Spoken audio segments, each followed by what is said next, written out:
Like and subscribe, join the Discord, the Minecraft server, the Patreon, and check out the Instagram. Now let's dive.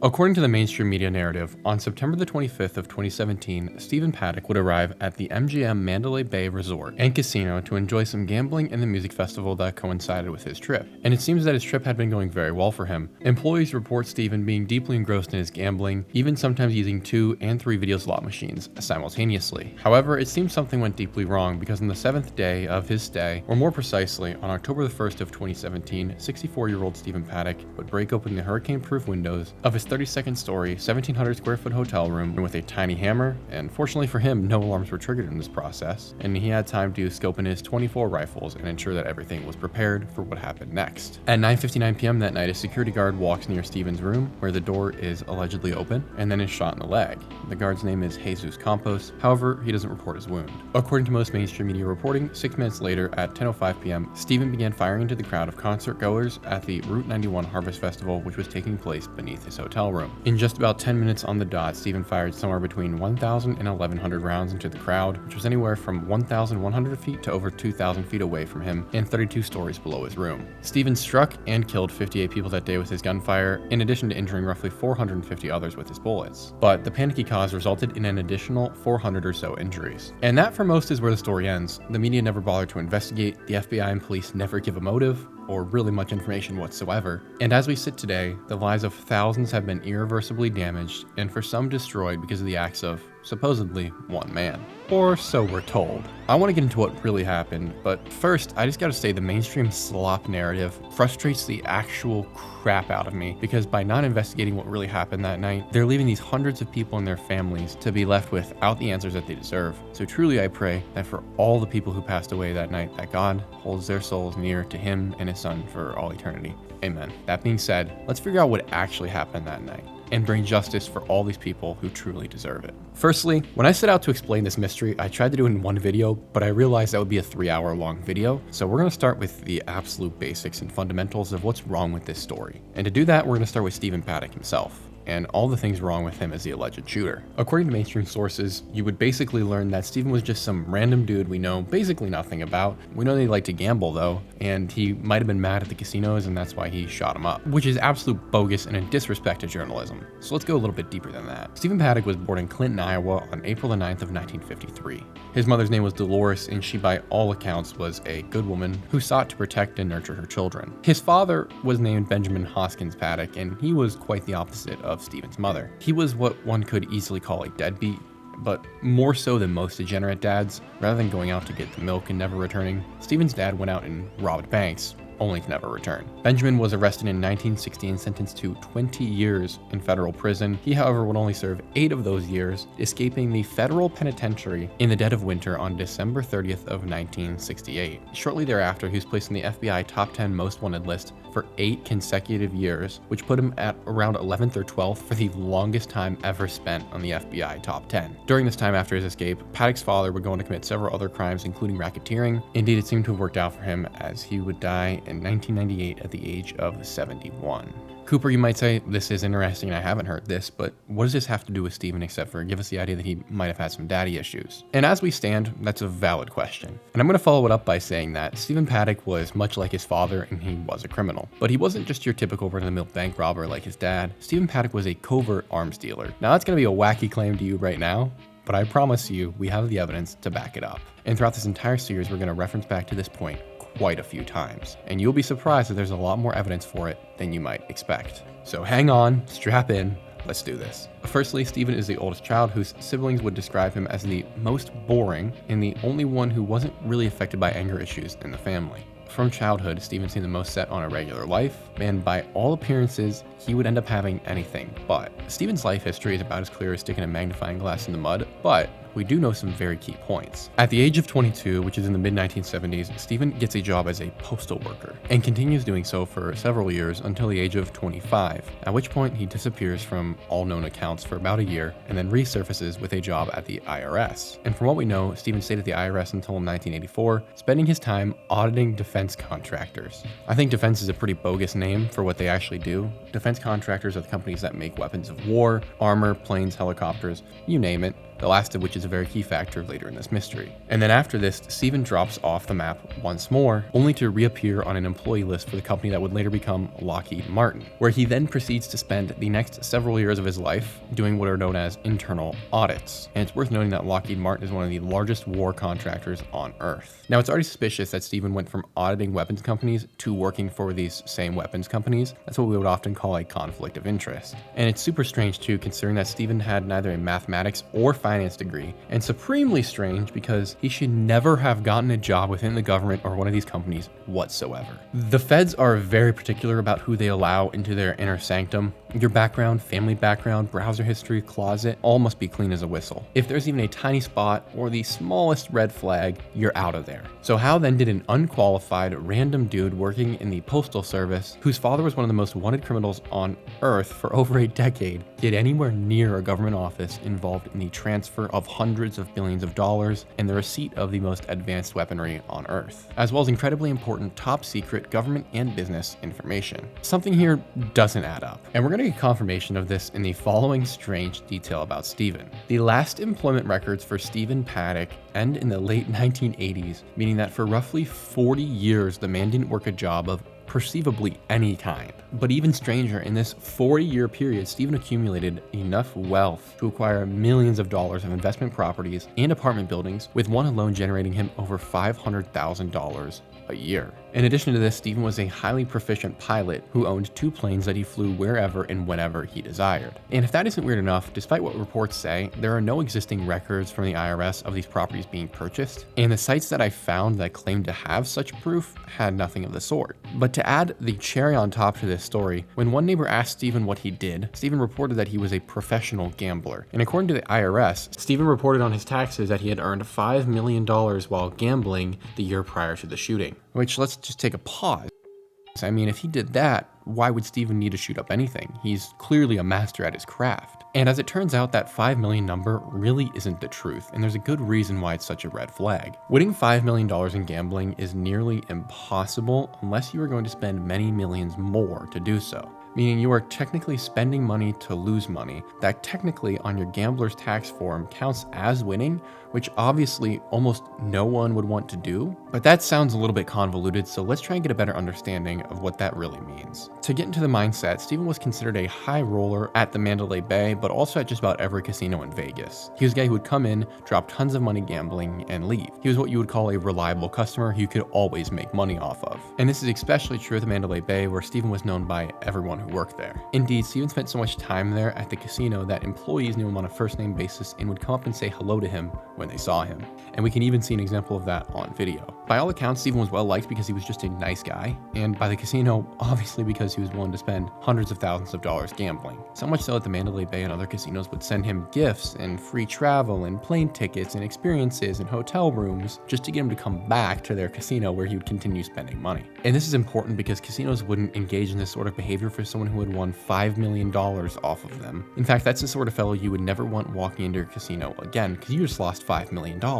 And below, I'm going to link an article that I found while researching that details just exactly how impossible this 5 million number is and what the real likely answer behind it really might be. Essentially, we know that in order to win $5 million, Stephen's gross earnings would have had to have been something closer to $48 million, which makes no sense, especially considering the max bet on a virtual slot machine is $125 per hand, which would require Stephen to have spent all day every day for months straight just pulling levers time and time again. We won't dive too deep into the math because I don't want to bore you, so let's continue. The virtual slot machine, which is the only recorded gambling we have of Stephen Paddock, is a very interesting and unique beast in Las Vegas. Casinos are required to fill out certain tax forms when a player wins a certain amount of money. Depending on the machine, it's higher or lower, and if it's what you would call a card game like poker, then you don't have to fill out any form if the player wins something, even if the player won millions of dollars. to my knowledge. But on the virtual slot machine specifically, a casino has to fill out what is called a W2G form for every time a player in a single hand wins over $1,200, which is kind of like a gambler's tax form to confirm that this player did in fact win the money at the casino.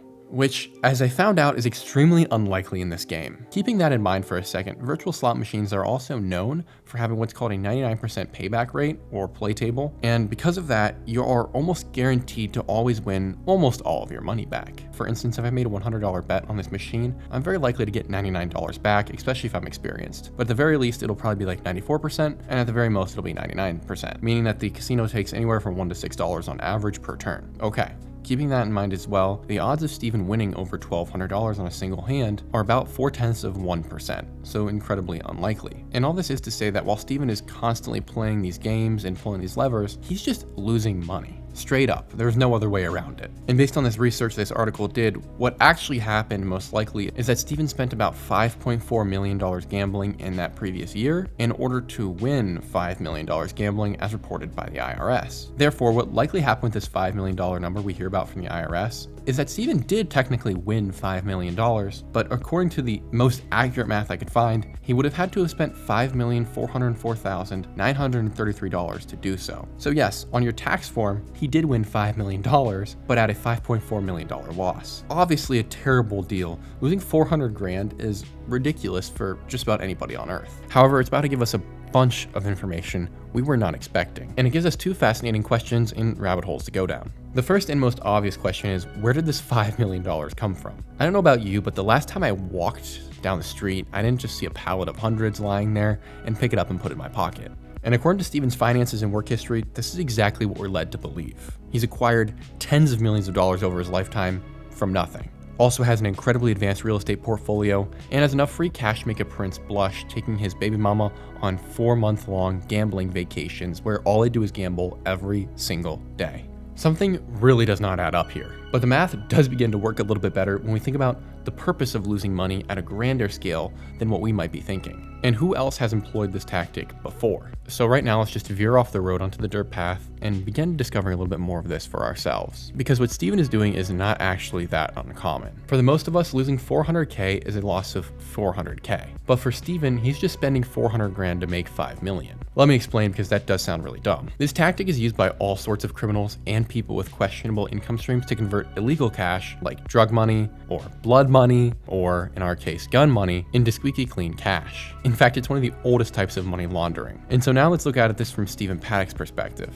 I'm walking into the casino with a giant chunk of cash that I can't spend anywhere because I got it illegally. But at a casino, they don't really ask questions, especially when I'm an ultra high roller preferred status member, and everyone at the casino knows me, and this casino knows that I'm the kind of guy who's gonna spend a bunch of money here and they can make money off of me. And from the casino's perspective, that's all true. Every time Steven walks in, they're making thousands, tens of thousands, or hundreds of thousands of dollars, so why wouldn't we let the guy back in? And also, who really cares where the money comes from is the perspective of most casinos. Indeed, just about every criminal organization you can think of has used this same tactic. So Steven walks up to the teller, gives him this giant hunk of cash, or engages in a wire transfer from an offshore bank account, and now this casino is going to take his money and return him what you would call chips, or virtual credits, or another internal currency used within the casino. And then Steven goes and plays the one machine consistently that he can count on to not generate any tax forms that would then bring questioning to him in the casino about what's been going on. It's low-key pretty brilliant. And at that point, we know that Steven, in the week prior to the shooting, had gambled roughly $160,000 at this one casino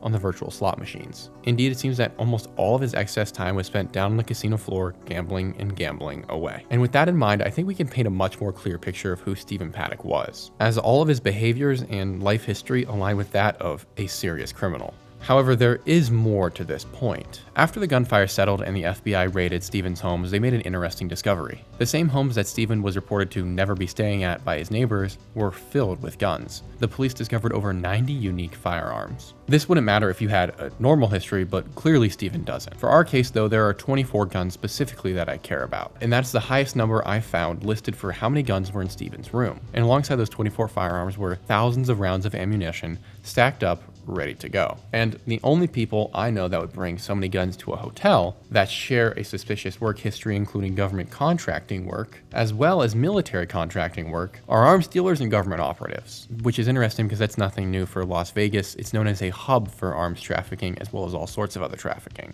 And it's also interesting considering this affidavit that would later come out on the very topic of Stephen Paddock and his potential connections as an arms dealer. In this huge set of documents, there was a series of emails that Paddock had sent, talking what seems like a code for a lot of it, but there are parts where he speaks in just plain English. And on July 6th of 2017, Stephen sent the following email that completely proves the theory he was an arms trafficker. This email was in response to centralpark4804@gmail.com and centralpark1@live.com, the latter email being Stephen Paddock's. And it says the following. Quote, try an AR before you buy. We have a huge selection located in the Las Vegas area. We have a wide variety of optics and ammunition to try. For a thrill, try out bump-fired ARs with hundreds of ammunition. There are actually more emails than this, but I think you get the point. So now that we know for a fact that Stephen Paddock was dealing arms, let's see what else we can try and pry apart here. At a casino like the Mandalay Bay, there is much higher security than normal. You are dealing with hundreds of millions of dollars in transactions, as well as a bunch of guests who are frankly intoxicated and are likely to lose a lot of money and burst at any moment. Meaning security and employees are generally always on guard. Thus, we have to reassess the narrative that we've been told from the media about how Paddock even got these weapons to his room. 24 is a lot of firearms to sneak anywhere. Least of all a casino, and these weren't run-of-the-mill either. Indeed, each weapon was for the most part built off of either the AK-47 or AR-15 platform, which means they are a longer rifle with typically a 30-round capacity and a 16 to 18-inch barrel. And even more confusing is that these were super high-end versions of these weapons, with a price tag that police report was roughly in the $5,000 to $10,000 range, making them top of the line by far. Additionally, each gun was outfitted with a range of attachments, from long-range optics to vertical grips to bump stocks on at least a couple of them. All in all, each rifle weighed somewhere in the 10-pound range. So like any third grader, I did the basic math that apparently the mainstream media doesn't, and came to the quick conclusion that means Stephen's bags were filled with 240 pounds of guns. And these bags were often on the smaller end, which would have left a very obvious protrusion that was shaped like a gun, which should have gotten him stopped already. But in addition to that, there were also 5,500 plus rounds of ammunition with Stephen, which makes it more suspicious because that means Stephen's bags weighed an additional 200 pounds at minimum. And no one asked any questions? And that's excluding the cameras, computer, clothes, rangefinder, tools, and everything else he brought with him. And I've carried a lot of bags for work I've done in the past, and I noticed when something is a bit heavy, but 500 pounds for a single person's luggage? Are you kidding me? The bellboy didn't say to anyone that he thought it was strange, or notice, hey, that looks like a bunch of guns are in this guy's bag. Or since the crime scene photos show the ammo packed into metal military containers, he didn't hear the thousands of rounds of ammo jangling against one another? Yeah, no. But even worse is that these guns and ammo just sat out in the dude's room for 6 days. And while Stephen was around Vegas, no housekeeping walked in to clean and noticed the 20 guns hanging out everywhere, or the thousands of rounds of ammunition, and said, huh, that's a little odd. Nor the room service that we know delivered numerous orders to Stephen, likely bringing the room service cart into the room. No one? Seriously, no one noticed all these guns? Are you kidding me? It's interesting and impossible. Almost as impossible as the fact that the Mandalay Bay has never released any footage of the shooting, so we are left with basically no answers as to what exactly Stephen did for that week. We just know he did a lot of gambling. I couldn't tell you what else. So then we're going to be forced to fast forward all the way to October 1st of 2017. On that night, as we discussed, Stephen allegedly fired 1,100 bullets into the crowd before taking his own life. All in under 10 minutes, but this just isn't possible. Firstly, the math doesn't make sense. Stephen was a 64-year-old man, 32 stories in the air, and in some instances over 2,000 feet away from the targets he was firing at, which were moving. Yet according to the mainstream sources, around 58 people, like we discussed, were directly killed by his gunfire, and another 450 were injured by his gunfire. That would be ridiculous if he was just using a regular AR, but he was using one with a bump stock on it, allegedly, which allows a typical AR platform rifle to simulate automatic fire. But I have to say simulate because it's not only incredibly inaccurate, but incredibly prone to malfunction, especially if you're on the weaker side and can't handle the recoil of the gun, which Stephen was, being an old, fat, out-of-shape dude. The reason why the bump stock is so inaccurate is because the recoil that powers it causes the barrel to bounce up, down, left, right, all over the place, meaning at Stephen's range, it would have been impressive for him to have hit the broadside of a barn with that thing, let alone hit roughly 50% of his shots, while shooting at logic-defying speeds. In fact, this is so insane that if it was true, he would be beyond the most excellent shot on earth. I would be willing to wager that not even your most well-trained, well-armed Green Beret at half that distance could do what is claimed that Stephen Paddock did on that night.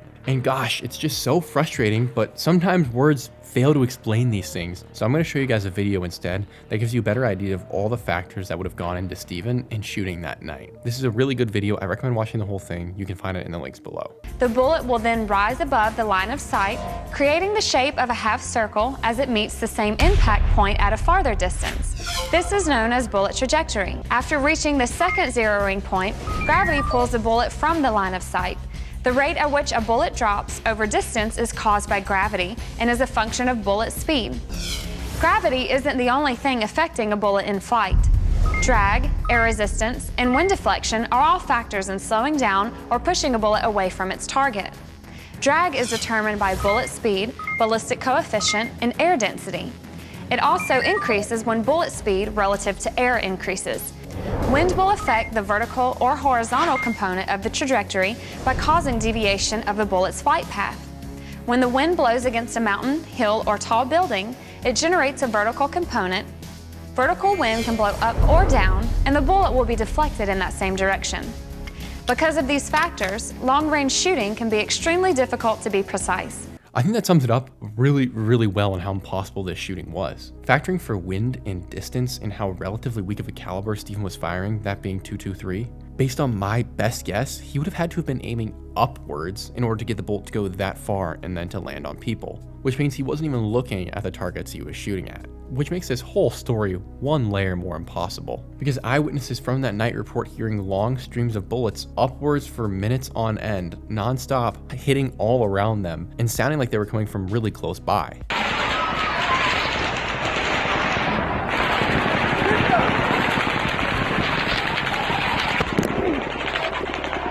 Which would be impossible for any of the guns that Stephen owned. And these accounts go directly against what the mainstream media told us about Stephen, which was that he was constantly switching between these 24 guns and switching windows, which is also stupid because it would just be faster to reload the same gun repeatedly. Thus, keeping that in mind and everything we've discussed, one does have to wonder if Stephen even fired a single round that evening.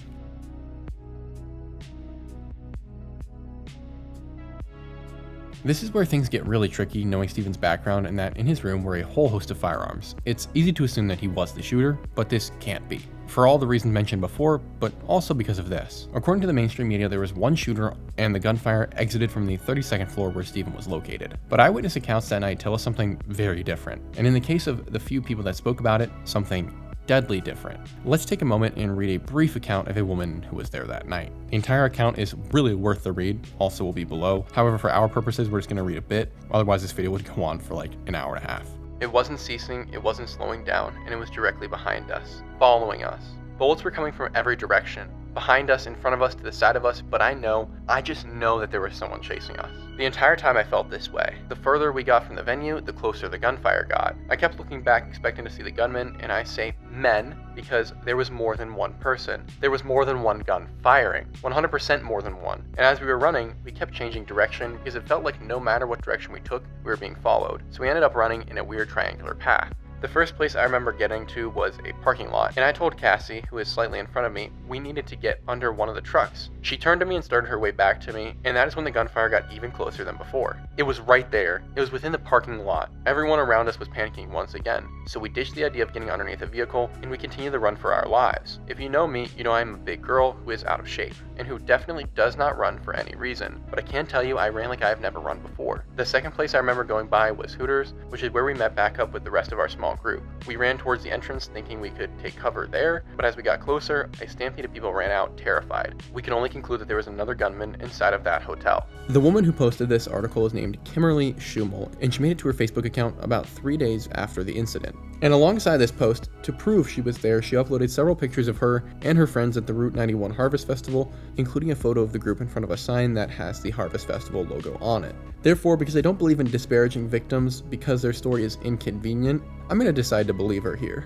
And it's worth noting that Kimberly was one of many who would post publicly about her experiences with multiple shooters and her frustration that the media kept saying that it was only one. Unfortunately for us, however, Kimberly would be found by her mother around a week later in her bed, having died suddenly in her sleep. There was never a real cause of death given, although some speculation has arisen. And that should be the biggest red flag to you imaginable, but it's gonna get worse. It seems that anyone who knew anything and went against the mainstream media narrative was at risk of being put onto the proverbial chopping block. And indeed, saying the term multiple shooters seems to have gotten you on a list of some sort. For instance, there was a man who was present at the shooting named John Beelman. After leaving the concert and making his trip back to New York, Beelman would receive a very strange visit from the FBI 2 days after the shooting. And then the following day of October the 4th, around 5:20 a.m., he took his disabled daughter outside along with his 12-gauge shotgun and ended both her life and his own right there in the backyard. No information has ever surfaced about why he did this or really what the FBI had come to his home for, but we can speculate for sure.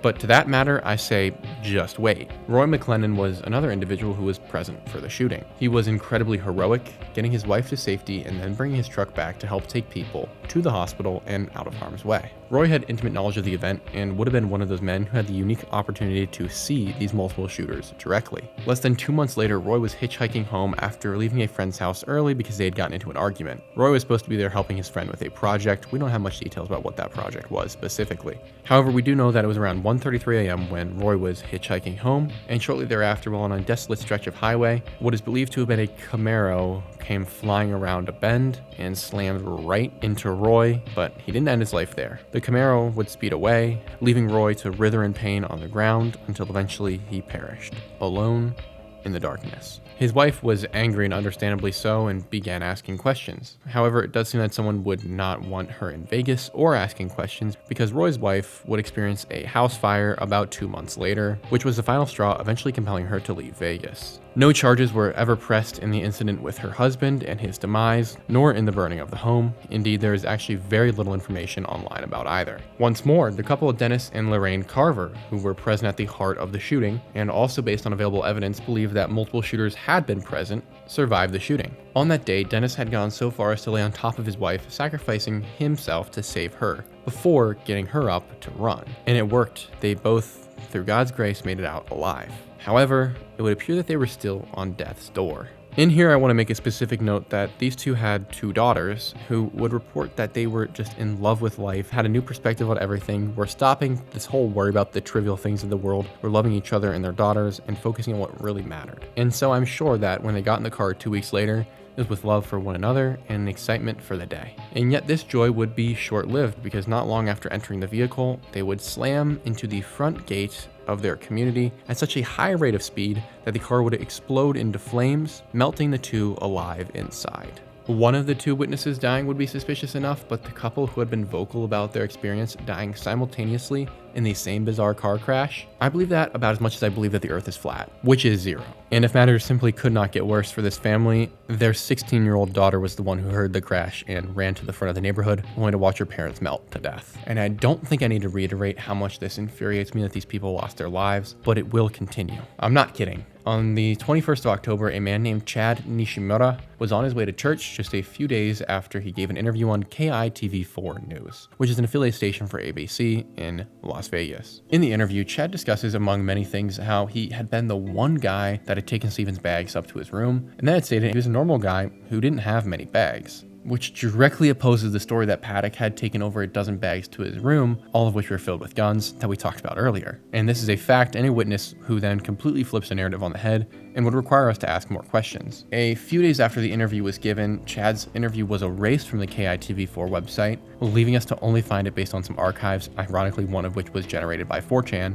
And then this is where things are going to get really, really murky. It's also believed that all of Chad's social media disappeared within the same couple days span, which as far as I can tell is true because I couldn't find any accounts of his. And then shortly after this period, Chad would eventually begin going back to church after a 2-week period where he wasn't. And when he arrived there that day at around 5:25 in the morning, he got out of his car only to be met with a bullet to the upper body as described by the police, and he would eventually bleed out. Now, we aren't certain on this last part because the disinformation campaign is insane on this topic, but we do know for a fact that Chad did give the interview that completely contradicts the media narrative. However, we do not know if he actually died or not, although I haven't been able to find any proof that he's alive, so it's up to you guys to believe whatever you like. I really could go on for longer because there are more suspicious deaths connected to this, but I'll finish with just this one, and that would be the death of Orville Allman Jr. Orville was a Nashville attorney present for the shooting. He was extremely involved in the music space and represented a variety of artists, including Jason Aldean, who was on stage when the shooting occurred. Even stranger, a variety of articles report on a conversation Orville had with a friend of his where he reported having met with MGM, executives, and the FBI and stated that the situation was very strange and complex. And shortly after giving this testament,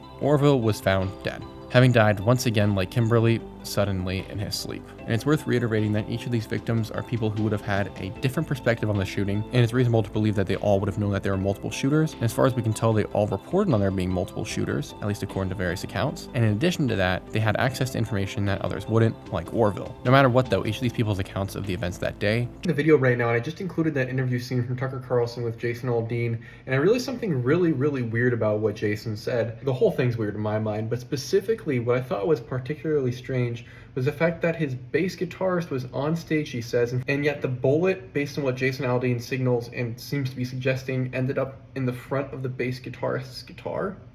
Bullet lodged in the bass he was playing at the time.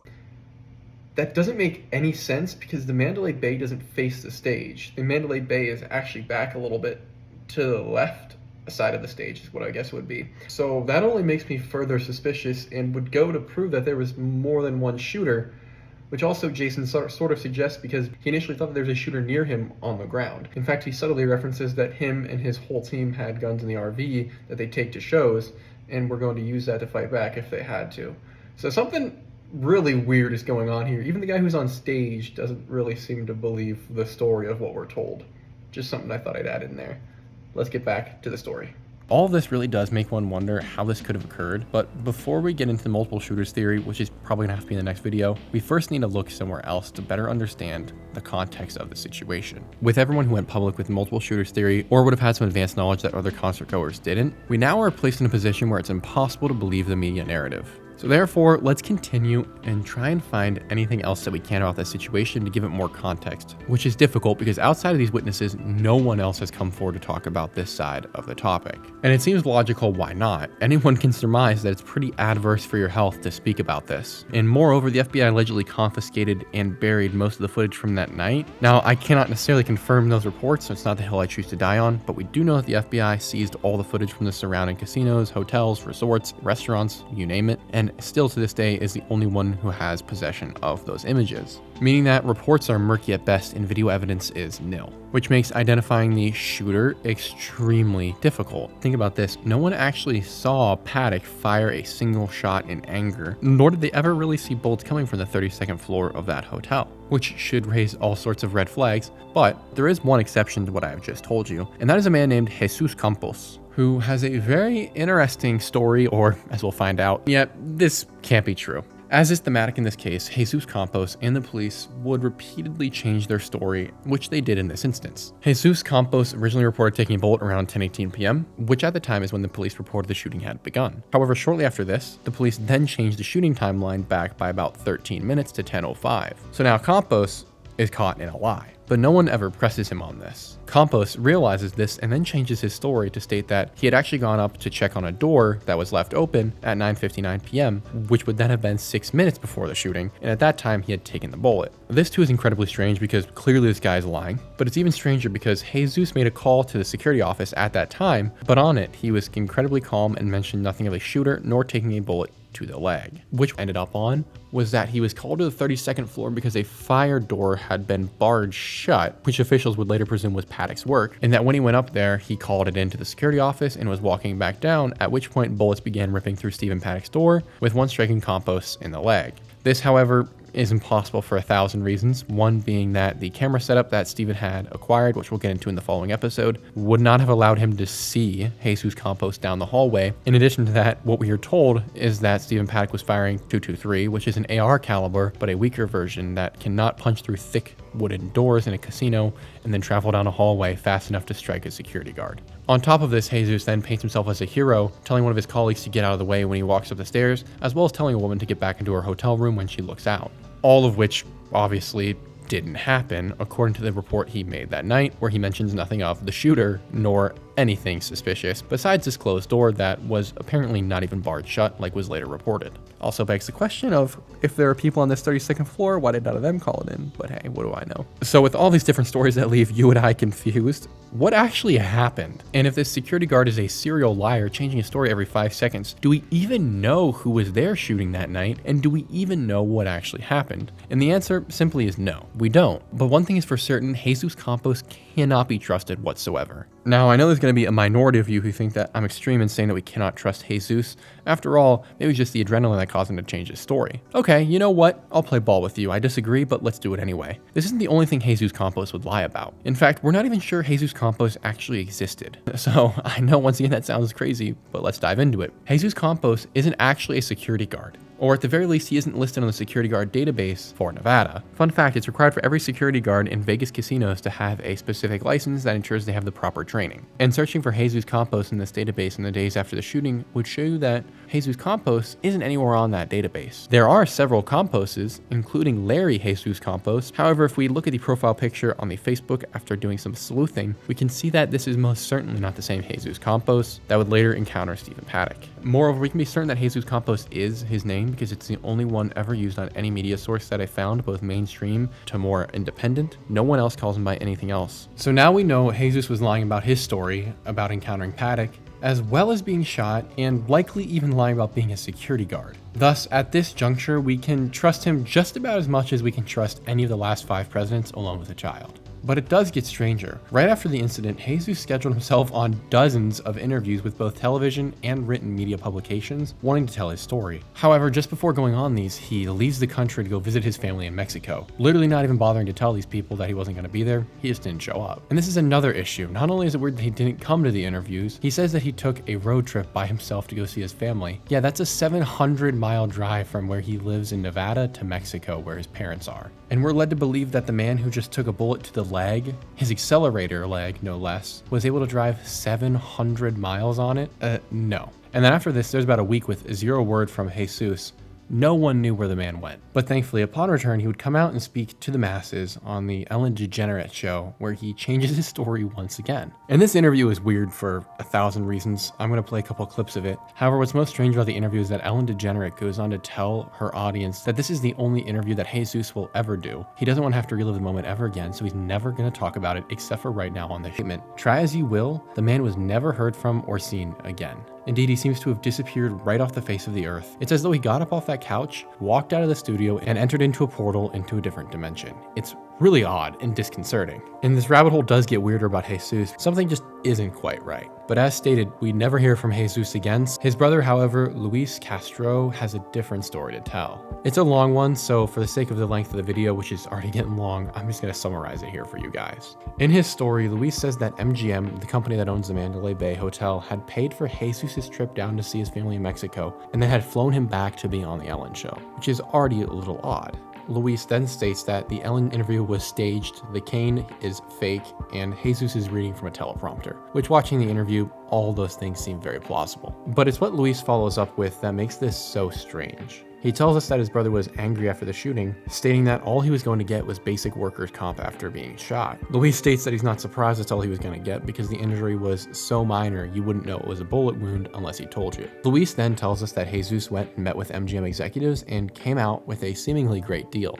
But it certainly changed Jesus from who he used to be. Luis says that his brother-in-law, whom he'd known for 11 years and had even lived with him at certain points, was way different. MGM held him for weeks in a property called the Vedra, which is a luxury hotel in Vegas they own. And Jesus was there under guard, not really allowed to leave, but allowed to have people visit under supervision. And so Jesus invited his family to come stay with him for a while. They got 3 free rooms and everything was complimentary. Luis says that everything from then on for Jesus was comped. He didn't work anymore, but always had money, and MGM executives were leaving Jesus letters in giant food trays. This is already a dozen sets of red flags. However, Luis continues for a while, discussing how Jesus was made to sign an NDA by MGM that practically gave the guy a full all expenses paid life, so long as he shut up and did not talk about a single thing he saw that night.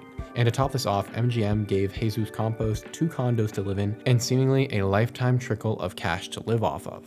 And Luis was, incidentally, smart enough to get some photos of what he saw, including a selfie of him and his former brother-in-law hanging out at the Vedra Hotel, which they could not afford, being poor themselves, along with a letter from an executive and the key cards for his room. He makes a compelling argument and manages to back it up fairly well, considering he didn't know he was going to ever have to use this to prove what had happened. And because of this, we get a lot more color on who Jesus was and why we haven't heard from him since that day. Indeed, we aren't the first to ask this question, though, as there is a Vegas attorney who also was intrigued by the behavior MGM displayed towards the star witness of this entire thing. Her name is Catherine Lombardo, and she states that MGM rushed Jesus into hiding, bought his silence, and used the Ellen show as a stunt. She's a dog, too, and not one you'd want to mess with, and is a very well-respected attorney, specifically involved in the Vegas case for the sake of getting the victims a payout.